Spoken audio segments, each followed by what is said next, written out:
এই pilot 10,000 foot ওপরে একটি প্লেনে ঘুমিয়ে পড়েছিল আর তাকে একটি বিশেষ অ্যালার্ম জাগিয়ে তোলে। আর যখন সে ঘুম থেকে ওঠে তখন সে দেখতে পায় যে এই প্লেনে আগুন ধরে গিয়েছে আর কমান্ডো তাকে নিচে নামতে বলছিল, কিন্তু সে ভয় পায় না আর সে নিচেও নামে না।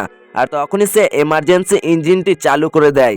আর যখন সে পিন টান দেয় তখন পিনটি খোলে না, কারণ সেই কেবিন ক্রুরা এই পিনটি খোলেনিকো। তারপরে সে একটি নিচে রানওয়ে দেখতে পায় আর সেই রানওয়েতে নামানোর চেষ্টা করতে থাকে। আর সে 2000 ফিট নিচেও নিয়ে চলে আসে প্লেনটিকে। তারপরে সে খুব সুরক্ষিতভাবে প্লেনটিকে নামাতে থাকে। আর তখনই হঠাৎ করে একজন ম্যানেজার চলে আসে আর এইসব দেখে ফেলে।